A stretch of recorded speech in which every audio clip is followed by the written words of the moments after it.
Hello, can everyone hear me clearly? Yes. Okay. Hello, everyone, and welcome to the Quantum Cryptography and Quantum Security track, part of the Quantum AI Lab organized by iQafé and Bibliotheca Alexandrina in collaboration with the Egypt Quantum Computing Community. This track consists of 5 sessions held every Friday at 9:30 p.m. Cairo time. Each session is expected to last approximately 90 minutes. At the conclusion of each session, the instructors will assign an assignment. Participants will have 1 week to complete it, with the submission deadline set 1 hour prior to the next session. All assignments will be uploaded on Google Classroom either before or after each session. Please ensure that you accept the invitation sent to your email to access the class materials. To be eligible for the certificate, participants must achieve a minimum score of 70% on each assignment. Kindly ensure that your microphone remains muted throughout the session. However, you are welcome to unmute yourself to ask questions at any time.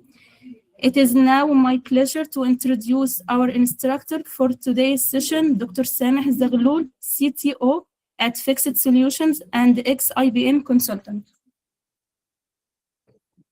Thank you very much, Asma. Hello, everyone. Let's start with the Google Classroom. If you can see the message in the meeting link, this is what I already shared on Google Classroom. I'll share my screen now.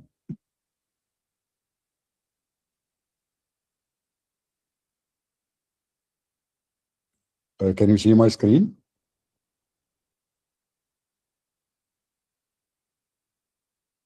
Okay, yes. Great. Okay. This is already the introduction of the course title, and this is what I just shared now in the text chat.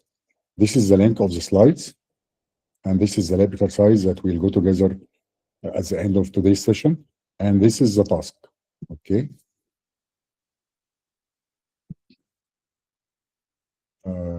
For everyone, this is the repo actually that contains all the presentations and the slides and the lab material. Okay, you have access to all of it. For example, this is the presentation folder. We'll start with the first one today. This is the tasks folder. I started with module 1 task, this one. Okay, and other supporting material and description for the track. The second most important thing, like as mentioned, I already put an assignment due 1 week from now, next Friday. Okay, with the same description. Okay, so please, this is the most important part that we all should try to follow the deadline. Okay, let's start now by the presentation. Okay, this is the Egypt Quantum Community Quantum Security track. This is module 1, the first session out of 5 sessions. The title is Quantum Security Foundation, or what I like to call Triangle of Quantum Security. At a high level, actually, this is what we'll explore together during the next today and the next 4 sessions. Okay, it starts with the random number generator.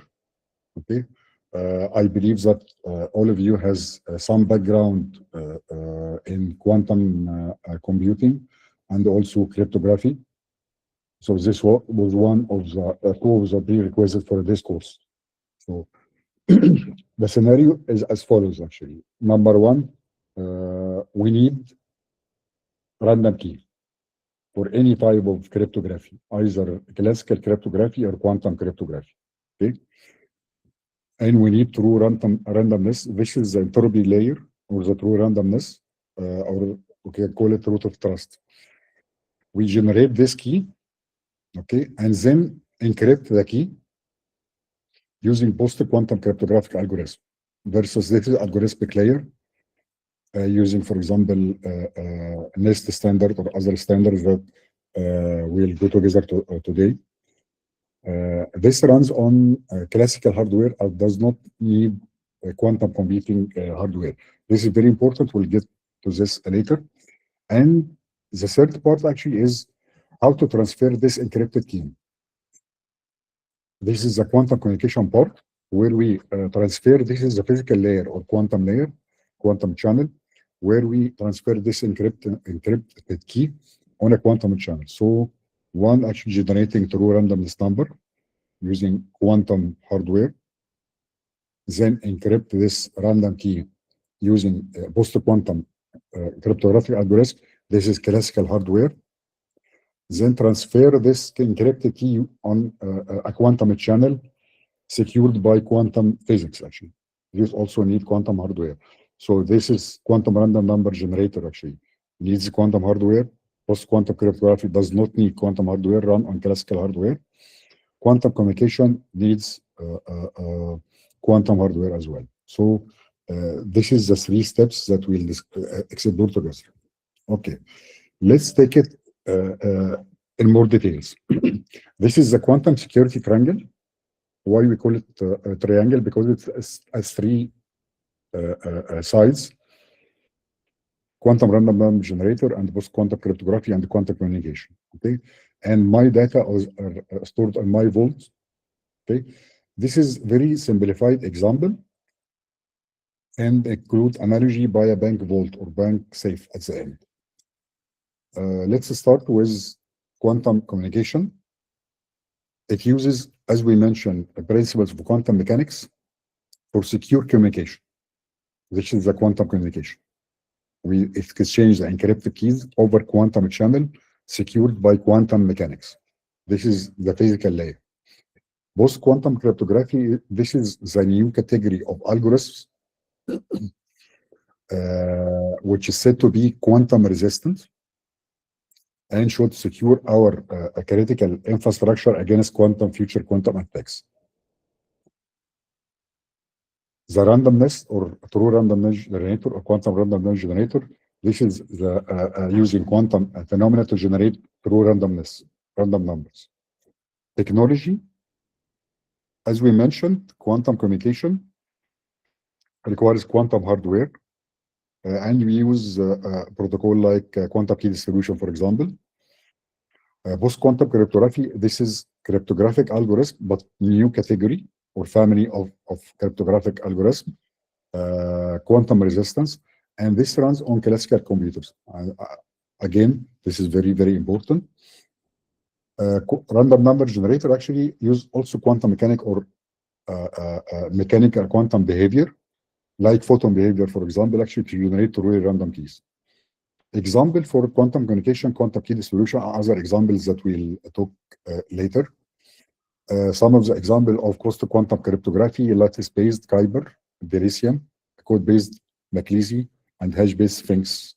This is the new family of cryptographic algorithms that should be quantum resistant and should replace the traditional algorithm that you use like RSA and AES and elliptic curve. Quantum random number generator is hardware devices generate true randomness number using quantum state variation. Example with a bank vault will be as follows. Let's start with this simple clear thing. Post-quantum cryptography, this is the algorithm or the key or the lock itself. So as simple as you can imagine that I am replacing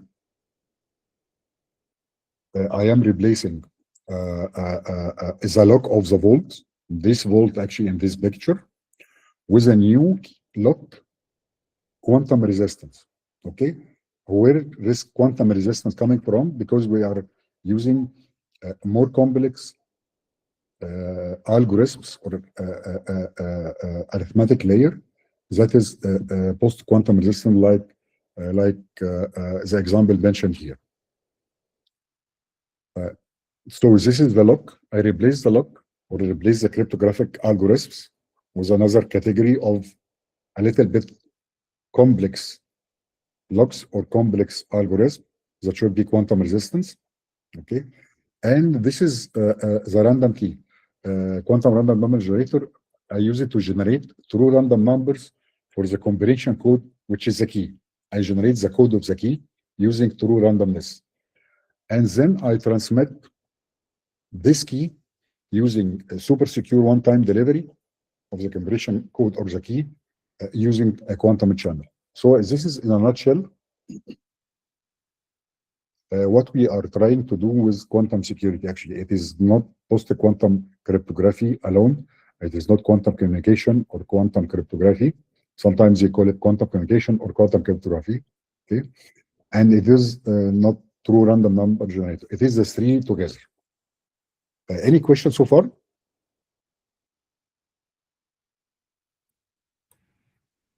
I have a question, Dr. SAMeh.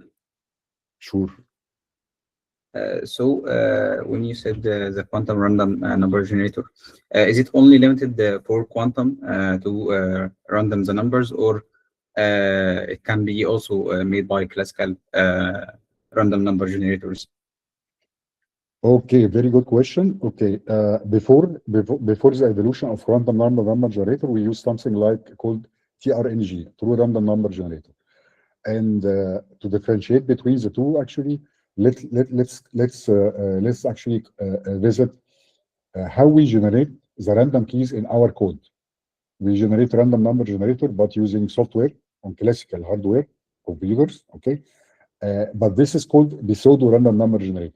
So we'll have an example actually in the second half of today's session. But this mathematically generated random number is pseudo random, means that it is not truly random. What we used since more than 20 years now, what we used to call TRNG, true random number generator. It works like this. We generate the random key using pseudo algorithm. So this is pseudo random number generator. Okay, not true randomness, of course, as we discussed just now. But we include some random phenomena like gravity, humidity, noise, wave, whatever random phenomena using hardware, and combine all these three waves together and generate true random number. One of the easiest things now during the last couple of years actually is to use quantum photonic circuits dedicated for generating this quantum random generation. So this is just a new evolution using quantum computing or quantum photonics for the time being to generate random numbers. But historically, we used hardware phenomena. So classical computer alone cannot generate true randomness. It will generate pseudo random numbers only. Does this answer the question? Yeah, thank you so much. Okay, great. So before we start with the course content, let's try to visualize always this triangle, okay, and this three steps in the workflow. First one, generate the true random key. Second step, encrypt this key using a post-quantum cryptographic algorithm, the new family. Third step is transfer this key to the destination on a quantum channel using quantum communication. Any protocol like quantum key solution, for example. So this is the first three steps. Okay, this is Egypt Quantum Computing Quantum Security Track. Okay, it contains 5 modules. This is we are in module number 1 today. This is the foundation, the physical layer and mathematical layer and expected risk, and why quantum computing has all these side effects that we need to mitigate and be ready, and also use quantum technology actually to secure our communication. The second session next Friday will be post-quantum cryptography, where my colleague Raghade will cover NIST standard, hyper models, and all the techniques required in post-quantum cryptography, with all actually the standards that are already existing and in development. And this, of course, this is pure cryptography module. And as we mentioned, this does not need quantum hardware. This runs only on, needs only and runs only on classical hardware. The session will be quantum communication by our colleague Muhammed HelmY, where he will cover different protocols for quantum communication or quantum channel or exchanging the encrypted random keys on a quantum channel using, for example, quantum key distribution or quantum temporal authentication or quantum secure direct communication. There is multiple things actually in quantum communication, not only the QKD. But I believe most of you are already aware with quantum key distribution because this is one of the oldest and very famous protocols. The fourth session and fifth session will be, this is purely mathematics, quantum random number generation, how to generate this true randomness. Of course, we need hardware, and how to validate the true randomness and true entropy and other and all applicable ISO standard and compliance that we should use to check that our generated random keys are truly random. This is very important. And by the way, this is not a new thing. This is already there. At least from my knowledge, actually more than 20 years ago. As I mentioned in the previous question, usually in the critical system, we used hardware adapters called the TRNG, a true random number generator, with a multiple sensors that collect or measure random phenomena and combine it with a pseudocode generated by a classical computer to generate random numbers. But now, during the last 3 or 4 years, actually, there are commercially available hardware adapters, very simple hardware adapter, photonic based, generates this true randomness. And the last part, what we should do actually to migrate our cryptographic infrastructure. This is the most critical thing, and this is the main objective of this quantum security track, is to first actually to have awareness of all the different components, the quantum security triangle that we discussed previously at the beginning, and what we should do today, next month, next year, after 5 years, after 10 years, how to migrate actually to quantum safe future. So more details. This today will cover the basics of security, which is required, of course, quantum foundation. To the right here, actually, this is the mathematics of quantum threats. For example, as we all know, you heard about Shor's algorithm. I guess this is more than 30 plus years. This is a new algorithm developed, can break RSA encryptions that we are using currently in our session, okay, in a polynomial time. So instead of million of years, actually, it will be minutes or hours even. And also the Grover algorithm, which was a quadratic speech that weakens also the AES, the famous encryption cryptographic used in encrypting data at rest.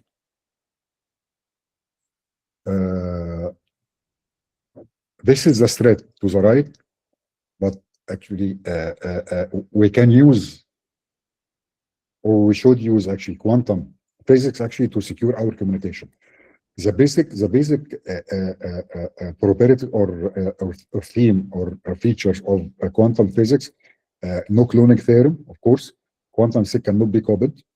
Okay, so as we'll see in a minute, I cannot eavesdrop on a quantum channel, otherwise this will generate error. And also Heisenberg uncertainty principle, the signal measured actually after this will change. Of course, we all know that a quantum a qubit actually will be floating on the block sphere as the values between 0 and 1. As soon as the measurement, it will collapse either to 0 or 1 or ket 0 or ket 1. Okay, and also the phenomena of intelligible, and this is widely used in quantum key distribution like E5091 protocol, which is evolution of BB84. This is what we'll cover today. The next session will cover post-quantum cryptography. This is the algorithmic layer or mathematical layer with different standards, like FIPS 203, FIPS 204, FIPS 205. This was released a couple of months, end of last year.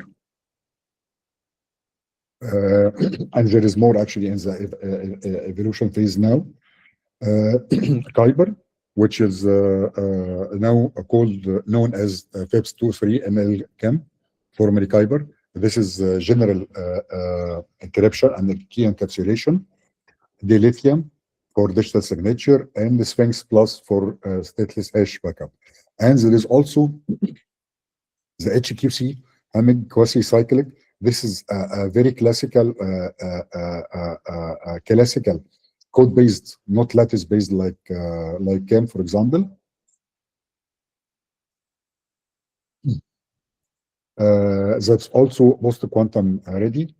Okay, and there is also the limitations that we'll cover in more details in the session. The part of quantum communication or quantum cryptography.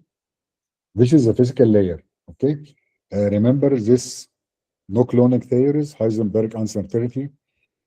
Okay, let's look here. Alice and Bob. Of course, we all know Alice and Bob. Alice is sender, Bob is the receiver. This is a quantum channel. Okay, what happens in the real? Currently, we are currently exchanging our data on classical channels, normal channel fiber connections. Okay, like the one we are using now in our online session. Okay, what happens if this session, theoretically, quote unquote, with a critical importance, someone or some organization or some country, okay, can tap on this line, communication line, and take a copy of the encrypted traffic. Take a copy of the encrypted traffic. A copy, okay? Because this is without being detected. This is applicable, and this is happening as we speak, okay, on classical communication. But again, remember here, no cloning theories, Heisenberg uncertainty. Okay, what if this was a quantum channel? If someone eavesdropper try to intercept the traffic and get a copy of the qubit transmitted, what will happen? This is a question. Anyone can answer? Would like to answer?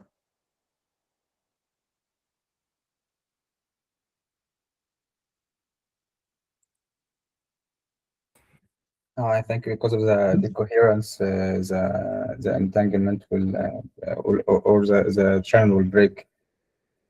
Will break because I measure actually I introduce interruption for the quantum state. So the quantum state collapses. This is exactly the power of quantum security. As soon as an eavesdropper actually try to intercept the traffic, okay, the quantum state will collapse. This means that the sender and receiver will know that something happened, and they can measure the error. Like in this, for example, if I'm using quantum key distribution and the BB4 protocol, I believe all of you actually know because this is the oldest one, and everyone started with it, and we will start with it at the end of today. As soon as eavesdropper actually intercept and try to copy the qubits, they cannot copy because of quantum physics, because this is the physical security of quantum mechanics. Okay, the quantum bit error rate will increase, and sender and receiver will know that something happened, and this packet or keys,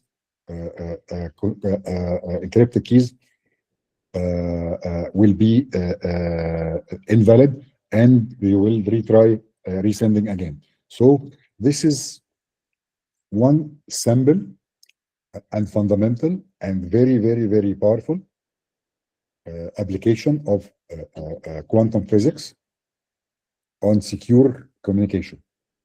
Because as simple as no one can eavesdrop on any traffic transmitted on a quantum channel anymore. But quantum key distribution with different protocol. Of course, you know BB84 and E91, and there is 4 or 5 other quantum key distribution protocol that will be covered in the third session. But also there is quantum temporal authentication, QTA. The concept is very simple as well. It measures the time difference, location, and the time difference, travel time of the qubit from Alice and Bob. If this time different, this is why a temporal coming from the time difference. If someone trying to introduce or intercept the traffic, it will introduce delay, and this delay can be measured and detected by both the sender and the receiver. And also there is a third direction, a quantum secure direct communication, QSDC, which does not transmit the key. For quantum key distribution, this is only on transmitting the key. And by the way, the data, encrypted data using this key actually will be transmitted on a classical channel. Okay, but the key only is transmitted. Here is not the key, but this is authentication, another protocol for authentication sender receiver. Once this is established, they start exchanging data. Here actually I'm not using any keys. I just put all my data actually in encrypted state and transfer all my data, all the data, and only the key on a quantum channel. This is of course a huge performance overhead, but this is used in only critical system. Sometimes they use some analogy for quantum secure direct communication as the rate phone between US and Russia, for example. This is very, very critical line that should be all the data, not the key, all the data should be secure using quantum physics, of course, here. Okay, this is the fourth part, the root of cryptographic trust. Okay, all cryptographic algorithms in general, as we discussed, depends on generating random keys and then encrypted random keys. For example, RSA, I generate random key, the sender generate random key, and he's already used something like RSA to generate a pair of private and public and private key. Okay, and use encrypt the random number using his private key or secret key and send it to the receiver. The receiver is Bob in this case. When we receive the encrypted traffic, he can decrypt it using the public key transmitted to him. Okay, so this is applicable in classical cryptography and also applicable in quantum post-quantum cryptography. So either I'm using RSA or ES or elliptic curve, I should use true random keys. Okay, and also, of course, if I am using post-quantum cryptographic algorithm like the new Kyber and Dilithium and the new family of cryptographic algorithms, I should also use the same true random number keys. So this is a prerequisite for post-classical cryptography and the quantum cryptography, post, not one. Okay, like we discussed at the beginning, we can use quantum physics actually to generate true randomness, because the main problem with the classical computers use the deterministic math. So if you know the seed, we'll discuss the seed explicitly in 40 minutes from now. You can predict the key. So this is pseudo random number. The quantum solution is just photonic beam oscillator, for example. Okay, that can generate a random sequence of bits. I can use in generating my random keys. And the most important part here is the compliance and the standard. How to make sure that my key is truly random. There is a lot of standards, and these standards, by the way, are not new. So, for example, NIST Special Publication 890B and C, actually, this was published, I guess, almost 20 years ago. This is entropy health testing. Why? Because actually this, the true randomness is one of the main prerequisites in critical systems, of course, for post-classical cryptography and the post-quantum cryptography. This is very important to notice. The last part, what we should do, okay, and this is the real challenge actually, this is the real work, okay. Of course, we know that we have quantum threat. We know that there is a couple of quantum cryptographic algorithms that should be migrated. And also there is a new tools or security enhancements tools available now by quantum physics, like quantum channel and quantum key distribution and QTE and quantum secure direct communication for quantum communication, okay, that cannot be untapped, cannot be tapped, of course. What we should do, this is enterprise migration strategy started with quantum risk assessment, which is discovery and building what we call cryptographic bill of material. Cryptographic bill of material, because the first thing actually, as every organization must know what cryptographic algorithms are used, and this will be covered in the last session, okay? Then prioritize the risk. So not all data are at risk or critical and should be protected. So this is some sort of risk assessment. This is the cryptographic inventory that I have. I have 50 cryptographic algorithms in different parts of my systems, okay? And this is the vulnerability, and this is the data protected or encrypted with this. So the risk assessment, as simple as that, I put some priority, the highest risk, highest data at risk, and lowest shelf life, as then start migrating. And of course,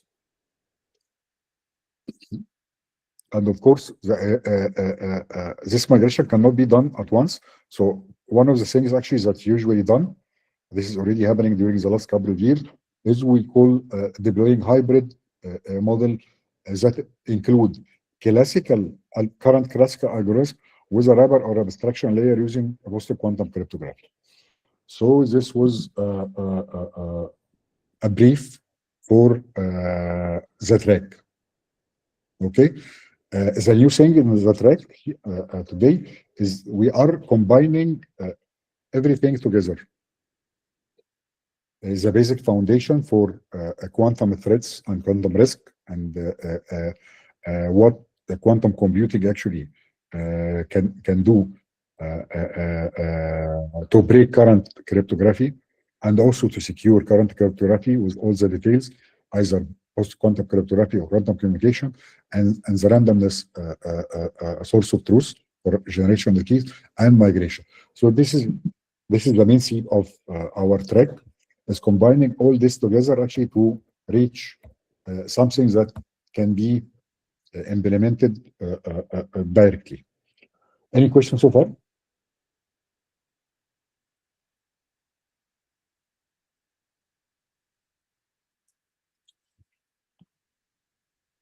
Okay, I guess we already 30 minutes. Actually, I'll try to go faster. Okay, let's start the story from the beginning. Of course, all of you heard about Shor's algorithm that breaks RSA.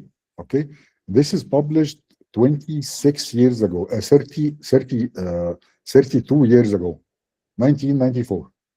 Okay, so this is not new. But what is new actually is something like 9-10 years ago, when the first quantum computing started to be available. People started testing the Shor algorithm, and this is one of the tasks that already assigned to you actually after this session. Okay. But is it only RSA? RSA asymmetric application use, asymmetric encryption algorithm, very popular, very strong, based, of course, as you all know, on the difficulty of defactorization, very two large prime numbers. This problem is non-polynomial,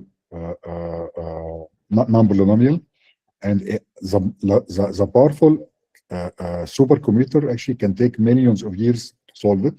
So this is secured, and this is used in encrypting or securing data in motion. Exactly like the streaming actually for our session today. But ES till October 2024, this was 1+ year, okay? was considered very secure until a group of researchers that using Grover algorithm discovered that ES also can be broken. So both famous algorithms in protecting or encrypting data in motion and data at rest are already vulnerable. Okay, 30 years difference between the two algorithms, but the fact is the algorithm is very important. Okay, and this is already there. What is missing now is powerful enough quantum computer to encrypt the current cryptography and the large key lengths. And when this will happen, this is what they call quantum day or Q day. Q day within a couple of years, 5 to 10. Okay, there is some estimate like we see today. When we'll have quantum computers actually with more than million qubits, which should be translated to 1,000 at least logical qubits, but let's stick with the physical. The largest or most powerful quantum computer as we speak today is 1,000 plus. So we need 1 million plus to decrypt in polynomial time, which is few minutes, few hours, both RSA and ES. Okay, and this is Q day. Okay, the question is this something? Is this new information? The answer is no, because the first time this were already published formally was 2016, 10 years ago. So we know this officially from NIST, okay, 10 years ago. And we know it officially actually at least another 10 years, since 20 years. So this is not a new thing actually. This is not a news actually. This is very old news. Everyone knows it. Formally since 10 years that RSA elliptic curve finite field cryptography and Diffie-Hellman are not quantum resistance. Okay, ES actually need larger keys, much larger keys, and treble this as well. So this is not a new thing.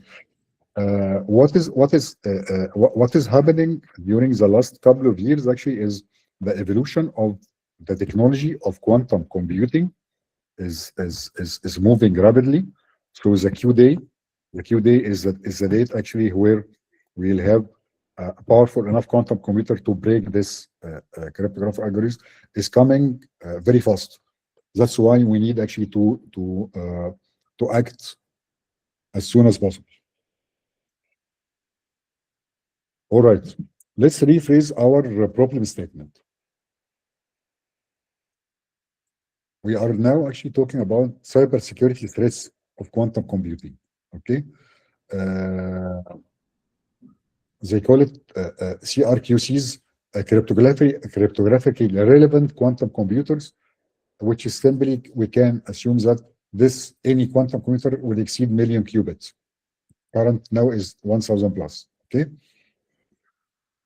this will be available at Q day after 5 to 10 years. Okay, this capacity can break current cryptographic algorithms in polynomial time, not millions of years, so it will not be safe. Okay, all the famous algorithms that we are popular, that we're already using in everything, encrypting our data in motion and at rest, are vulnerable. Okay, when I should do the migration, there is a scientist called Mosca, and he has a theorem called the Mosca theorem: x plus y are greater than z. Okay, this is the migration time. This is the yellow part. This is the time I need actually to migrate my critical infrastructure and replace, for example, RSA with Kyber, something like that. Okay, this is the x. The y is the green part. This is the shelf lifetime. Shelf lifetime is till when my data will be still critical.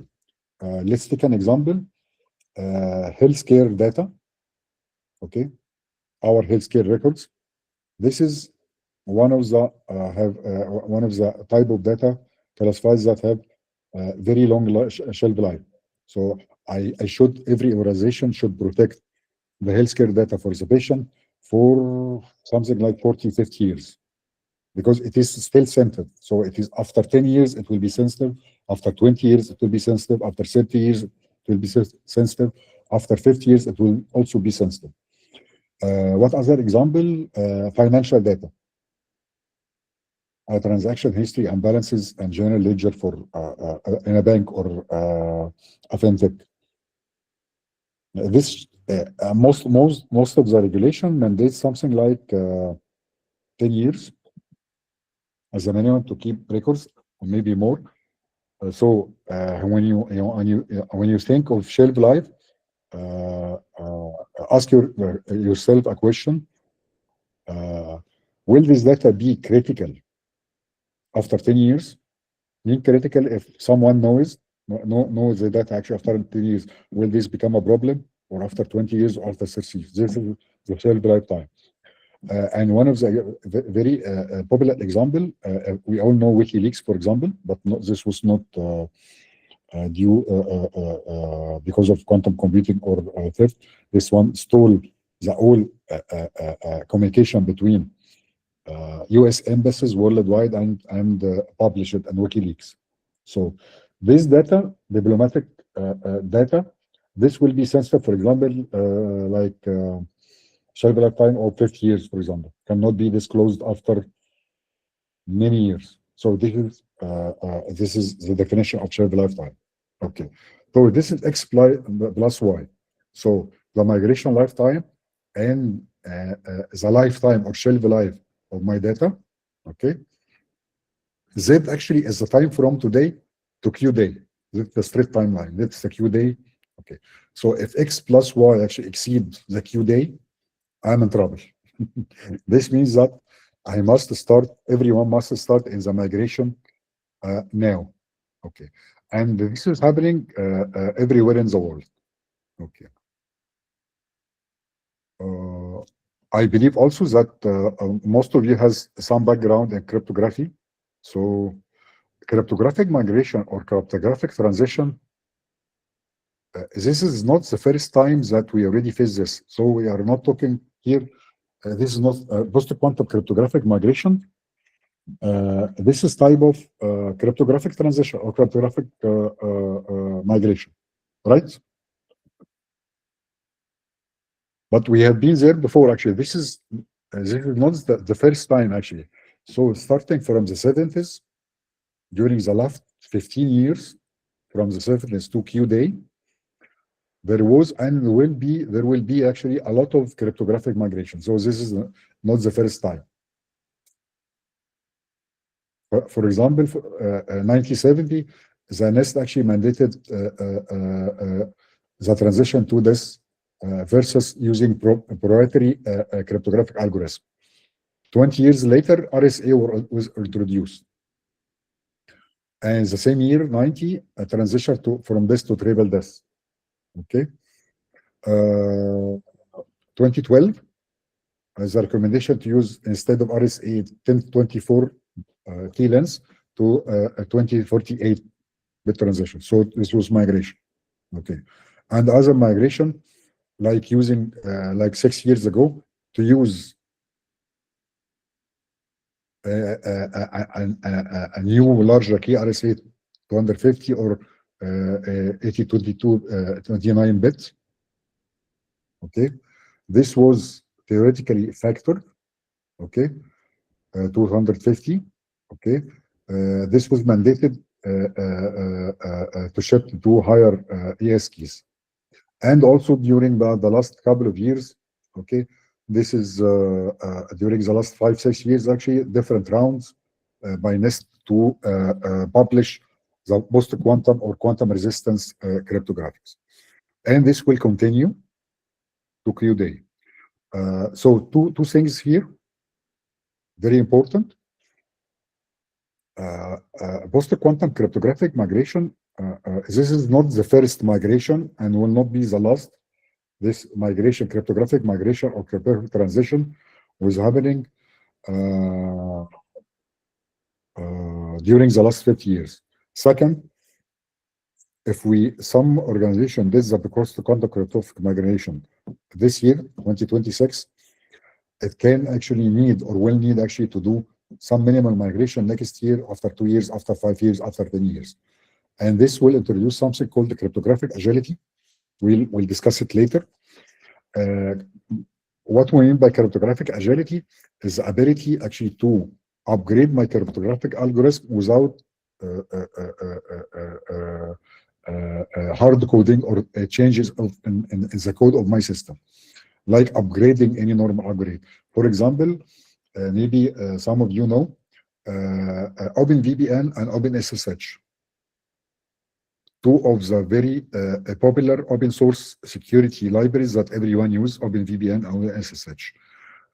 Both started using or migrated to post-quantum cryptographic algorithm almost more than 2 years now. Okay, but 4 years from now, actually, we have the first version of Kyber. But a couple of months ago, we have FIPS 203, the new version of Kyber. Okay, so what happens in OpenVPN and OpenSSH is just you download the upgrade package and just do normal upgrade without any interruption, planned downtime, of course, without any reconfiguration or recoding for your application. And this is exactly what we mean by cryptographic agility, is the ability to upgrade your cryptographic algorithm whenever a new version or release available. This is very important. So what is the world is doing so far?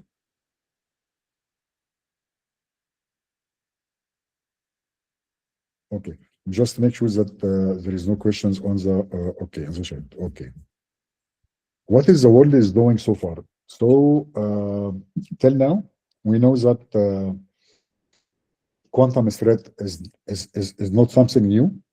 It is formally announced more than 10 years ago, and informally announced maybe 20, 30 years ago. Okay, and the quantum computing evolution in technology actually is rapidly increasing, and we expect to have something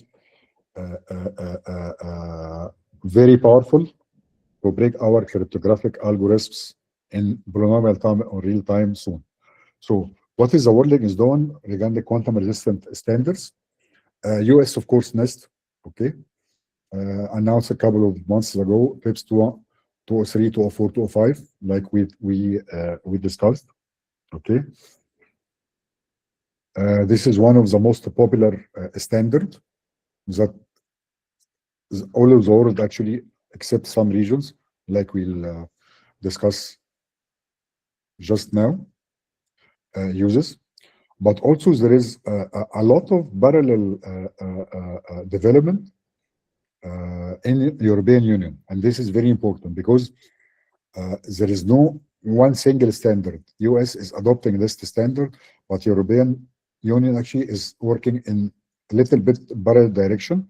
So two organizations, ETSI and ENISA, okay, European Telecommunication Standard Institute, European Union Agency for Cybersecurity, is putting their own post-quantum standardization and integration and focusing on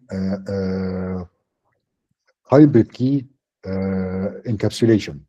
This is one of the approaches preferred in European Union, but not in the US. US actually goes NIST go directly as a recommendation, direct upgrade or migration to EgQCC algorithm, FIPS 203, FIPS 204, and FIPS 205. But on the other side, the European Union does not following the same direction, but supporting and encouraging the hybrid migration and hybrid key encapsulation. This is one of the keys that we'll discuss at the session 5, I guess, as I remember. Okay. And they have a little bit different for post-quantum cryptography migration and the strategies. Okay, this is US and Europe. What about China? China has also National Cybersecurity Administration and pseudo-commercial cryptography standards. They are already developing their own standards, so they are not using Kyber, Delicium, Sphinx Plus. What they are using, nobody's know. This is proprietary and confidential. So this is from security perspective. For example, a country like China will never use standards developed by US, for example, because it is not developed by them actually. So they are developing their own standard and they are keeping confidential. Okay, and there is a very important information. Okay, I'll ask a question here. Okay, what do you think is the level of maturity of post-quantum cryptographic migration? Who is number one? Is it United States or European Union or China? Who is number one as we speak? And quantum cryptography. Please come again. China. Okay. Who else? I think it will probably be the United States because we don't know what China is doing. So, may I think China is the better in this. Okay. Who else?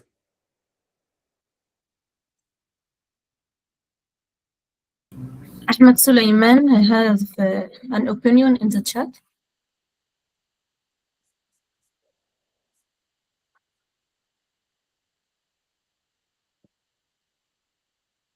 Okay. We cannot compare. But actually, yes, okay. We don't know what China is using as technology.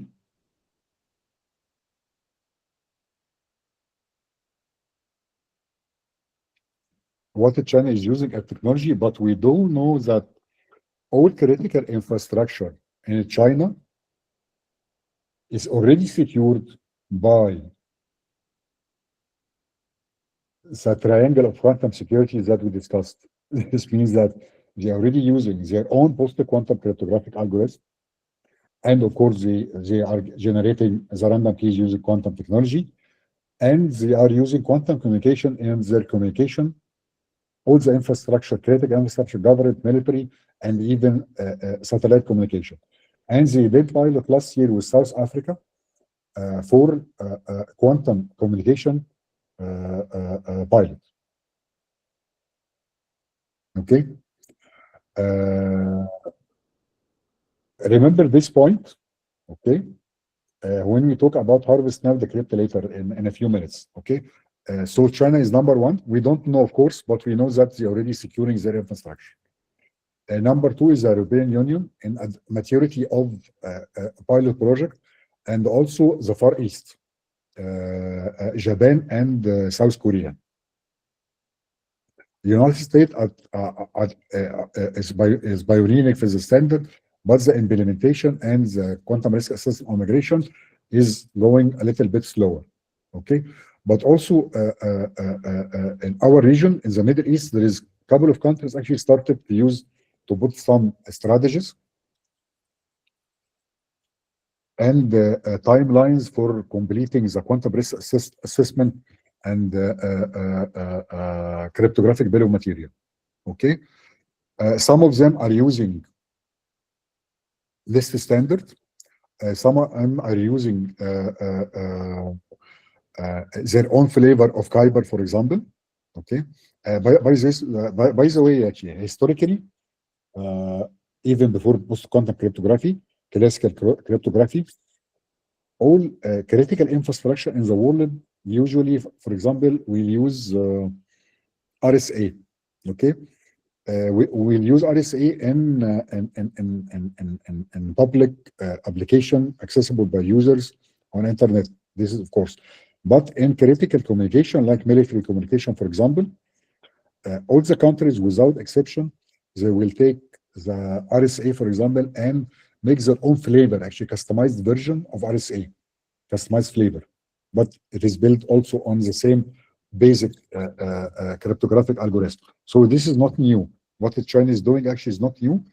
But of course, this is disclosed. And by the way, they're also using quantum communication. So quantum key distribution hardware cannot be exported outside China. So this is a restricted technology, China only, because they are number one. And all the world actually are trying to catch. What is happening in the Middle East is trying, some countries is using NIST standard, some countries using some of their standard, some countries are using some customized cryptographic algorithm locally, which is double.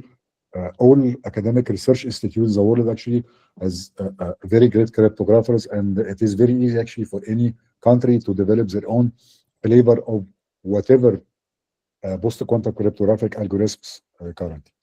And also, some of them already started a pilot in quantum communication using quantum key distribution. So this is already what is happening, okay? And this is why this quantum security track is very important, because I'll get again here actually Moscow theorem. Because of this, the Q day, okay? Imagine the migration, the amount of effort for this migration for many critical systems worldwide, and the scale needed to do this. So we need the skills in cryptography, of course. We need the skills in mathematics. We need the skills of quantum physics and communication. We need skills in system engineering and infrastructure migration and software migration. Okay, this is a complex, very, very complex migration projects. Need skills like the ones that you should have after finishing this track. Okay, so one question. We talked about the Q day. The Q day should be something like 5 to 10 years from now. So the question is for you, okay. Should I start the migration for post-quantum cryptography and quantum communication now or at the Q day?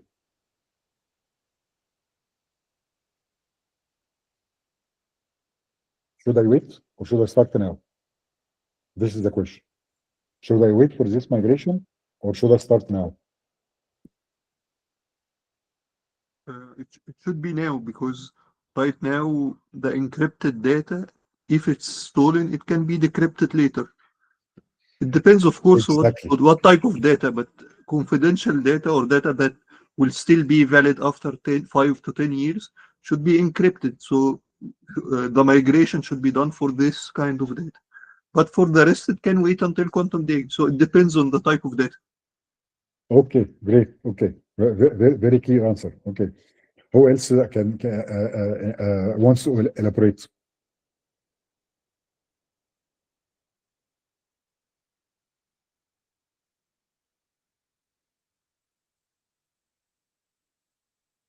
Okay, exactly this was the answer actually. Okay, a threat actor today versus threat actor at Q day. Okay, today. Actually, not today, actually, this is few years from now, and this is the major problem. Harvest now, decrypt later. Okay, this is the threat actor. This is Alice and Bob exchanging encryption keys on classical channel, and exchanging encrypted data on classical channel as well. Okay, so we discussed very briefly that the difference between classical channel and quantum channel. Okay, so both keys and the data are exchanged over classical channels. This means that anyone now, without quantum communication, can take a copy of the data, the keys and the data, both, and store it. This is what we call harvest now or store now. Okay, without anybody knowing. Okay, then at the Q day, this data actually after 5 years or 10 years actually he can decrypt both keys and both data when he has access to a powerful quantum computer, okay, to decrypt this data. So can anyone know if this is happening or not? Can I know if someone applying this threat on me right now, harvest now, decrypt later? I'll never know, because this is a classical channel, okay? Not quantum channel. This is very important to remember. Okay, all right, okay. What will be the threat actor in the future? The threat actor in the future, okay, he can decrypt, he can collect both the encryption keys, encrypted data, and decrypted near real time. You will not have to wait. There is no later here, okay? By the way, here actually, the threat scenario here, or threat service here, is performed on both classical cryptography, not post-quantum cryptography, and the classical channel, not quantum channel. So this is now, copy now without me knowing, decrypt later after at the Q day. But at the Q day, some large countries will have access to this quantum computer, relatively cryptographic relevant, okay, that can collect or capture the both encrypted keys and encrypted data, and do it in polynomial time. Okay, so the real problem is that harvest now, decrypt later, is not today actually. It is a couple of years from now. Why? First, I'm not sure. Nobody can tell if this started last year, 5 years ago, 10 years ago, 20 years ago. Nobody knows. But we know some facts that the first theory with Shor's algorithm actually is something like 30 years old. Okay, the first quantum computer that already someone tried to test Shor's algorithm to break the RSA, but of course on small lens, not the lenses that we are using now, was something like 10 years ago. So starting then, okay, I believe actually, and everyone believes, that harvest now, decrypt later, this is a threat attack that is already happening, and every country in the world, except what? What country? Do you know the answer? Everyone in the world is doing this threat actually on the other country or other organization, whatever. There is only one country as we speak that no one can perform this attack on it. Harvest now, decrypt later. Which country is it? China. What? Can you repeat again? China. China. Why? Because actually China has already more than 4 years now, or maybe more, has already secured all this critical infrastructure communication, but internally into the outer space, at least, as well, using quantum channel. This means that, I'll just remind you with something there, that if the Alice and Bob, or sender and receiver actually are communicating on a quantum channel, no one can take copy of the data because of no-cloning theory. As soon as anyone try to eavesdrop on this communication line or quantum communication channel, will introduce a quantum bit error rate, and will be detected by sender and receiver. I will not be able to take a copy at all, because he's copying not bits, he's copying qubits. Qubits cannot be copied. Okay, this is the real thing actually. This is just actually to visualize or imagine the extent of this threat and the importance of quantum computing and securing communication. So quantum, not only the post-quantum cryptographic algorithm, Okay, but quantum communication actually is the ultimate defense in security introduced by quantum computing. All right, when this will Q day will be coming, Gartner, for example, predicted it will be 2029 after 3 years. But most of the experts, they are talking about 2030 plus.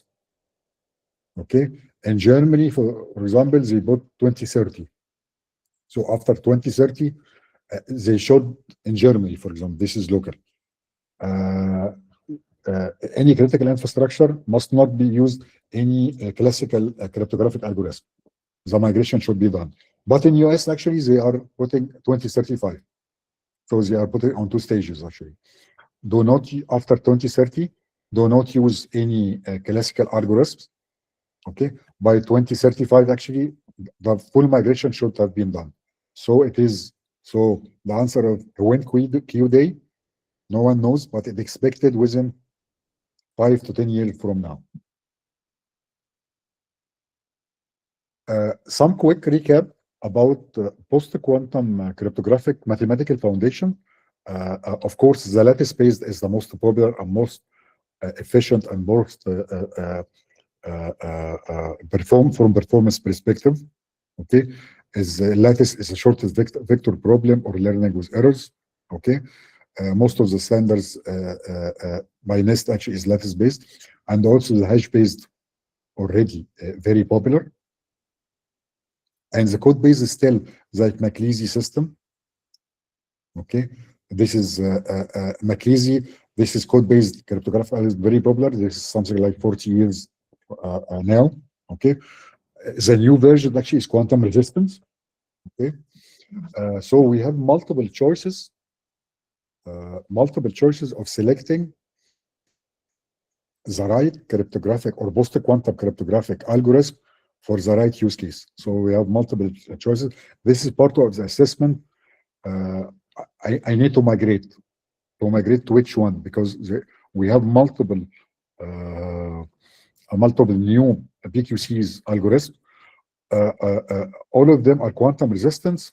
Okay, but it differs in the performance, the security level, the trust, and other factors. Okay, and also the ongoing discussion. The people pro-hybrid like European Union and the people non-pro-hybrid like US, for example. So NIST mandates going directly to the full migration as we discussed, but in the European Union and the most of the other regions in the world are mitigating the risk using a hybrid approach. Using abstraction layer or encapsulation layer, or abstraction EgQC layer on top or around the classical algorithm, just to mitigate the risk of harvest now decrypt later. So there are 2 schools here, and also there is some consideration in the implementation. It is not straightforward. Okay, that's why it is a little bit complex. Performance and size. For example, why RSA and ES are very popular? Because they are impossible to break. The largest supercomputer in the world actually will take millions and millions of years. So they are 100% secure. Okay. And also the performance is very powerful. RSA is just multiplying 2 numbers, 2 prime numbers, generating the also 1 larger prime number, as simple as that. So very, very small performance overhead. But almost all the family of EgQC algorithms uses maybe larger keys, larger signatures. They will need bandwidths, a little bit higher bandwidths, and maybe more time in the handshake between the sender and the receiver. This is one part. So performance. This is something under development and other enhancement as we go. And also, what about the non-IT infrastructure like IoT and embedded sensors? Embedded sensors use embedded sensors and IoT usually small, very limited hardware devices. sometimes very old, because the lifetime of typical IoT or sensor actually should installed and last for 10-20 years. So there is a huge billions and billions and billions of IoT sensors you cannot imagine, you cannot even count them. Okay, distributed everywhere in the world. Okay, and smart cities, for example, that cannot be upgraded because they are legacy hardware, legacy software, limited hardware resources cannot be updated to use performance demanding EgQCC algorithms, and this will create some additional cost and time to replace this IoT and sensors with a newer one that can be post-quantum ready. And also the part that we discussed, cryptographic agility. Cryptographic agility is as simple as easy switching between replacing the algorithms. I am now using RSA, I will use Kyber, tomorrow I'll use McLeese, for example, something like that. And rapid migration. Okay, this does not exist in the system where encryption is hard-coded. Encryption is hard-coded. This is a problem because this is means simply that you need to open the code, especially if it has a legacy old code, okay, and change all this actually to use the new cryptographic algorithm. So that's why this is a very complex migration project. Not like what happened during the last 15 years. If you remember, this is not the first time we do this cryptographic migration, okay? But each time during the last 50 years was only small part, actually. I am changing AC with a newer version of larger key length or something like that. But now actually, imagine that you have a large enterprise like bank, for example, okay, where they have multiple internal and external systems, multiple components, multiple virtual machine, multiple servers. Each one have multiple layers: application layer, middleware layer, database layer, integration layer, operating system, backend network, storage, operating system. All of this, you will find that there is a lot of cryptographic algorithms everywhere, and especially if we are talking about closed box system or commercial application I don't have access to, or legacy application, I'll have trouble actually in changing the cryptographic algorithm. That's why EgQCC migration is very complex, because it will intersect with many layers, and some of them are not that mature. This is what we are trying here to summarize key implementation challenges in EgQCC migration. Okay, I have 2 slides left, and I hope I'll have some time for the lab exercise. Okay, so what is the world are doing? Okay, there is 5 staging now in general. This is quantum readiness assessment for every one organization in the world.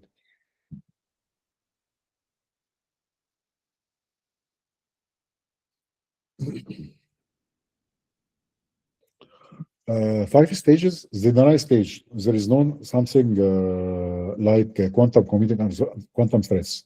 Okay, this is one category. This is something. This threat is not real. Okay.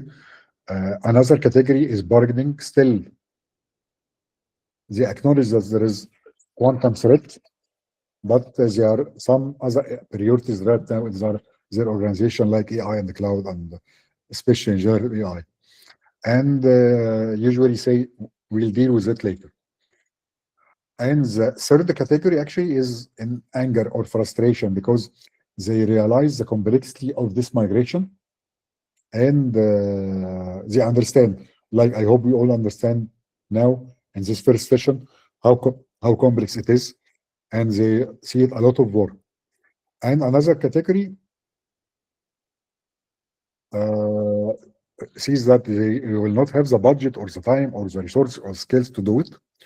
And the first category actually is already started taking actions, building, for example, cryptographic bill of material, knowing what you already have, and doing some quantum risk assessment, and even putting some roadmap. Okay. This in general, this last slide, recommended action plan. Everyone in the world actually should do these 5 steps. Okay. As we discussed, okay, who finished step number 5? The only country finished all these 5 steps a couple of years ago now. The answer is China. exactly. Okay. Cryptographic inventory, building, discover what I have. Mainly, list, I have this 100 cryptographic algorithms. This is the keys, this is the algorithms actually. And then actually assess the risk of the data, how critical is this data protected in each case, and then doing some pilot, post-quantum cryptography migration. Of course, everything should start with a pilot, then upgrade some selected protocols, like for example TLS. TLS, we have 1.3 now. TLS, the major enhancement, TLS 1.3 using in internet communication on HTTPS, secured communication on RSA typically, is that TLS 1.3 supports EgQCC algorithm. So this is a simple migration, by the way.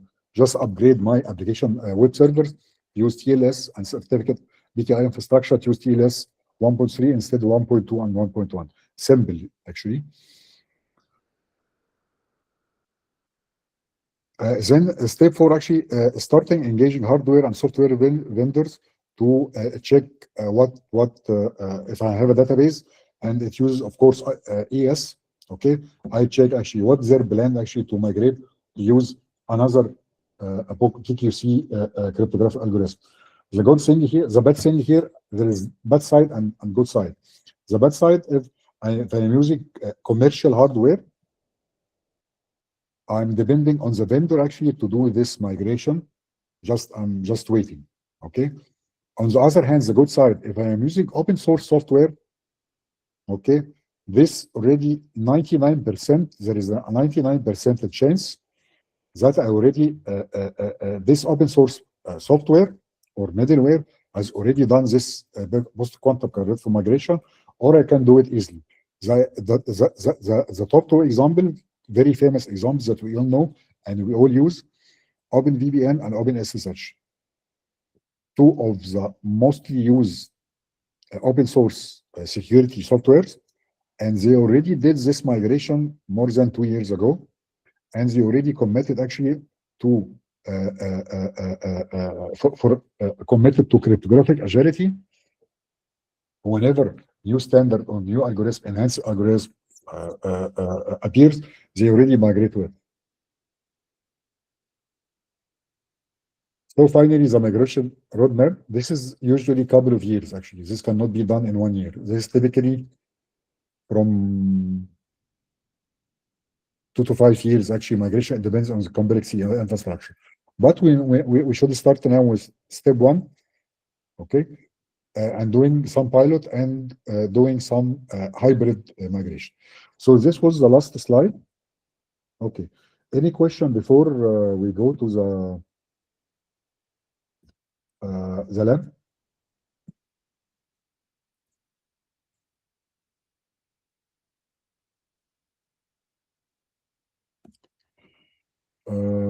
On the chat here, okay.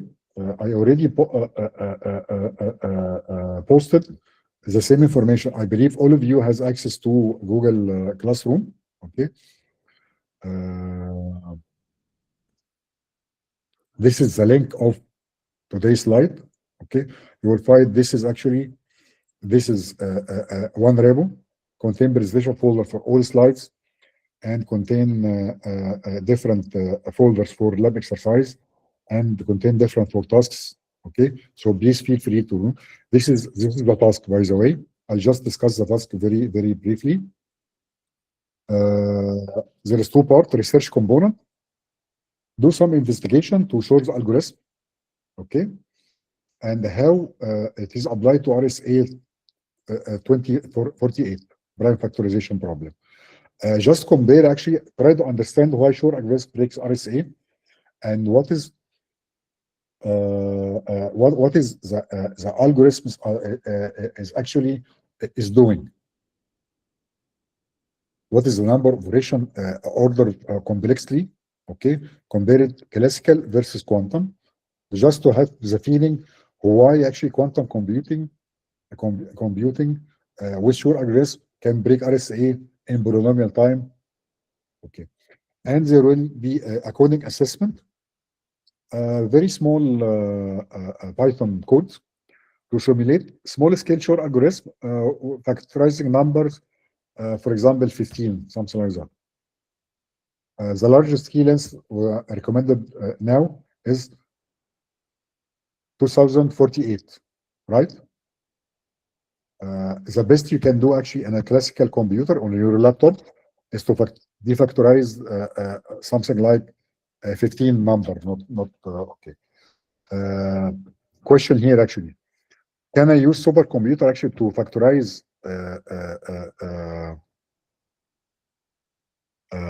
RSA with large key number like the one we are using currently? Yes or no? No, I think no. Exactly. It will take many years. Okay. So this is simple exercise, part of it research, part of this simple code.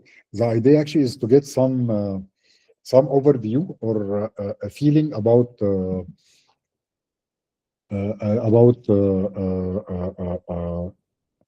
criticality of or the impact of quantum computing on security. Okay. I guess we almost have 5 minutes left, but I'll go through. This is okay. Here actually in this link and on the group actually, I posted this notebook. This one. If you click actually, you will find this triangle of quantum security. I guess we all know now what we mean by triangle of quantum security, quantum communication, both quantum cryptography and quantum random generator. Okay. There is a README file and there is a notebook. README file actually describing all the steps and all the things included. The 3 actually and scenario, complete end-to-end scenario. I'll try actually to go in this notebook very briefly, and I'll ask you 2 questions. Okay, this is just overview educational actually. From software engineering, this is not optimal. Actually, the main purpose is to put the 3 components together, because this is really the new thing here. Is putting post-quantum cryptography with quantum communication and quantum random number generation. Okay, the scenario is as following. I skipped to the end of the notebook. This is the scenario I was mentioning previously. Okay, generates a key using true randomness like quantum random number generator, then encrypted. Second step, encrypted using post-quantum cryptographic algorithm, and then transfer the encrypted key with BQC on a quantum channel using something like quantum key distribution. The result is we already covered the 3 dimensions or the 3 sides of quantum security. Okay, you will see this is more or less education, very simple code idea. The 3 components that we have. First part is simply the setup and the dependencies. Okay. Of course, I'm using Qiskit here for quantum simulation. Okay, I'm running this, by the way, on my laptop on a quantum simulator, not quantum computing backend. Okay, so first thing here, you will notice that I am using random seed. Anyone remember what we mentioned when we talking about the pseudo random number generator? If you know the seeds, where is it? If you know the seed, you can. Where it is? If you know the seed, you can predict the key. Do you remember this? Okay. I am using, by the way, I'm running this on not quantum computer, quantum simulator. This is quantum software. Qiskit actually it's installed with the quantum simulator. But internally, actually, I'm using random seed, explicitly mentioned in the code. Okay. And I'm using the pseudo random number actually, but I'm calling it quantum random number generator. Let's see together. The first part is just illustration, just visualization for the layer, the triangle of quantum security with the 3 components. Just visualization, not only. This is the first part, quantum random generation. true entropy source, and this is using a quantum circuit. I'm using quantum circuit, and I'm running this. This is simply Hadamard gate. Hadamard gate, if you, I guess, most of you has some quantum computing background. Hadamard gate actually is just what it does is 50% of the time the qubit will be measured as 0 and 50% measured as 1, as simple as that. So very simple. Okay. The main point here, I'm running this on my laptop, which is classical computer. Okay. Do you expect that the output will be true random number or pseudo random number?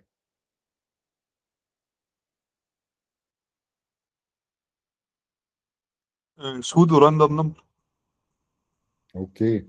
Why? I'm using quantum circuit. I'm generating 8 bits using on 8 qubits. I'm using Hadamard gate and measuring. Okay, this is the quantum circuit I'm using. So I'm using quantum circuit. But of course, on your computer, right? on classical computer, quantum simulator, of course. Yes. So the generated code actually will be truly random if this code run on quantum computer backend. Right? I'm building, this is one of the examples, just educational, quantum QRNG circuit using Hadamard gates, okay, to create superposition of 8 qubits, 8 bits, okay, just one Hadamard gate and I measure, okay. Of course, this is very, very easy to you to understand. Hadamard gate actually create equal superposition.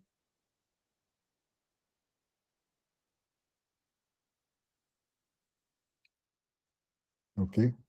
A kit 0 plus kit 1 all over the square root of 2, which is 50% to be kit 0 or kit 1. Okay. And then generate using this quantum circuit 8-bit random bits. Okay. And just for testing, just generating couple of random bits. Okay. And I'm sitting here, very nice statement. Is this true or false? And or the question is, when this statement will be true, that I'm already generated a true quantum randomness, and when it will be false. This is the same question actually, and so on.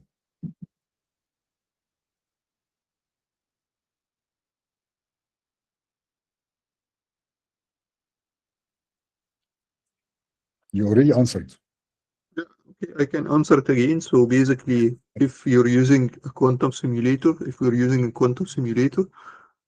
will not be truly random. It will be pseudo-random. And if we are using a real quantum computer, it will be truly random. Exactly. And let me remind you that for true randomness, true random number generator or QRNG, okay, I need quantum computing backend or quantum chip, okay, and also for quantum communication, quantum photonics, quantum transformation, I need quantum hardware as well. But for BQC, post-quantum cryptography, I don't need. So there is a little bit difference actually. So if any one of you actually will work only or mainly in post-quantum cryptography, they will need only cryptography background, not quantum computing background, and no quantum computing hardware. Okay, just to emphasize. And this is just simple analysis, running 1,000 sample and doing some minimal entropy test.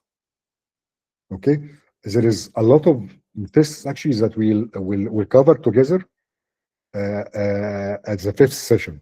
Okay, but just analyzing the distribution generate 1,000 random key. Of course, second part, the post-quantum cryptography.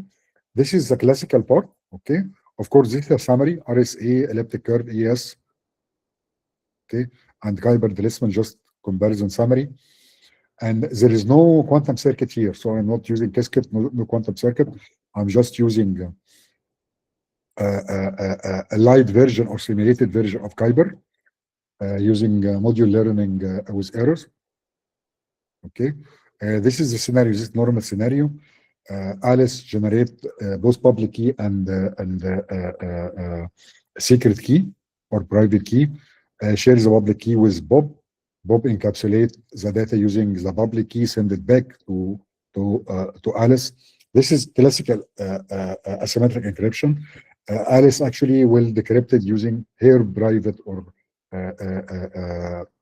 secret key. All right. This is a classical asymmetric encryption, but just using EgQCC encryption and just comparison and simulation, executing the key encapsulation and exchanging the data. Okay, and also some security analysis, some statement actually that will compare Kyber with elliptic curve and RSA. Okay, and stating already what we already know. So this is some sort of indication there. The last part of quantum key distribution, and this is also we use the most BB84 actually is developed by Bennett and Brassard in 1984. So BB, the first name of the family name, and 84. So this protocol was developed since when? 50 years, more than 50 years now, I can imagine.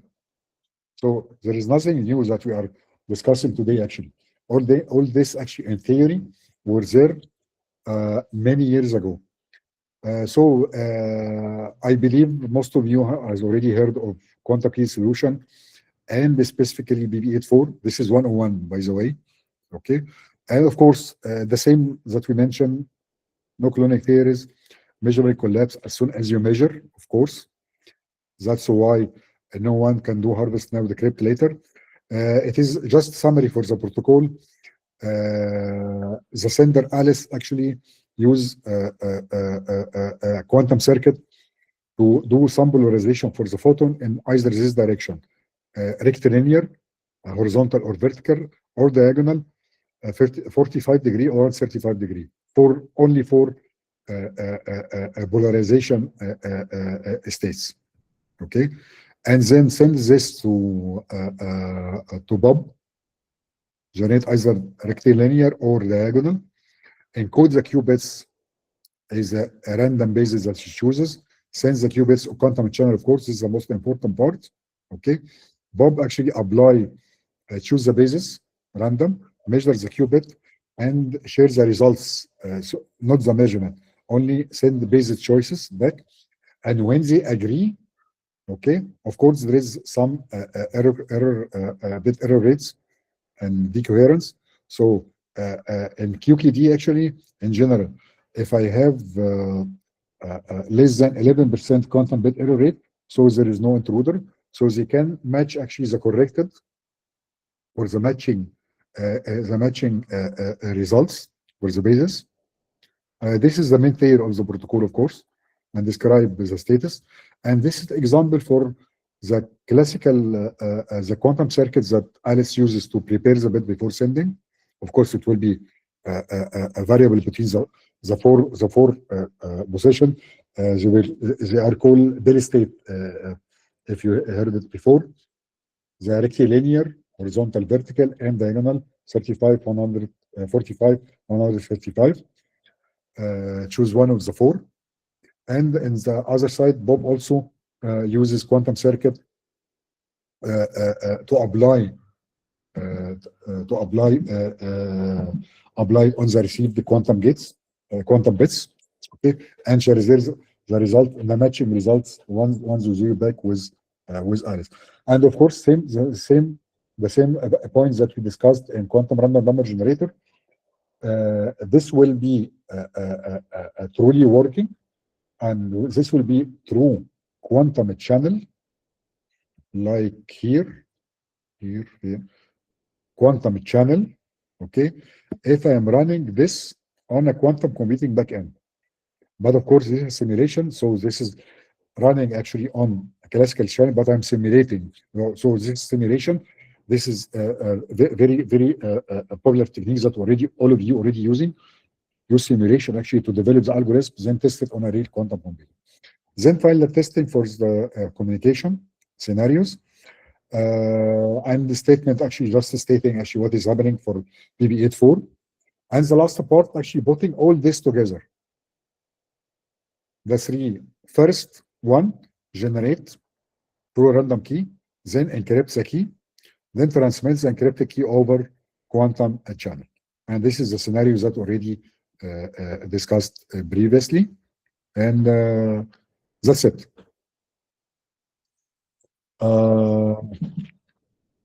Okay, we are just 10 minutes late.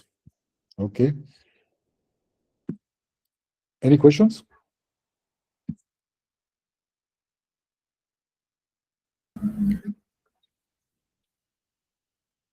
Nada has a question in the chat. Okay, let me open the chat. Dropping. Nada, okay. Do we deliver only the Python code and add a call for the research part? No, post actually. The task or the assignment has already post. Where is this? Okay. Research component. Okay. Couple of pages, not that much. Okay. Just show your understanding. What is the effect of Shor algorithm on RSA and the combining code. By the way, you can deliver post actually in a one notebook if you like. But you should do both actually. You should do some of the research to make sure that you really understand the algorithm and sample implementation.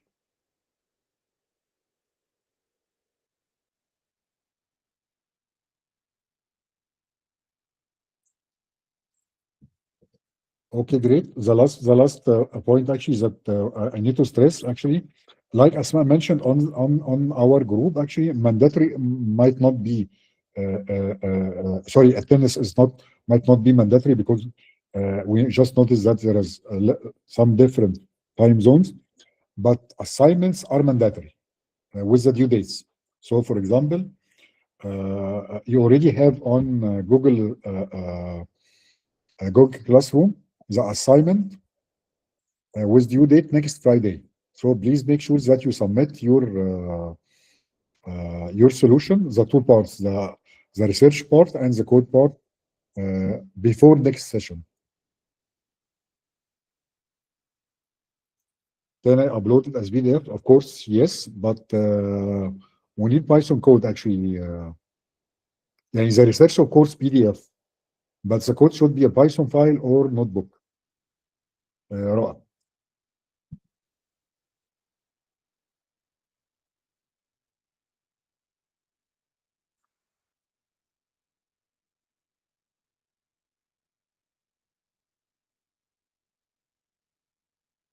Okay, great. If there is no questions, so we will see you next Friday. And good luck in the assignment. And please feel free to share any questions either on Google Class or our WhatsApp group. Okay. Thank you very much all. Have a great weekend.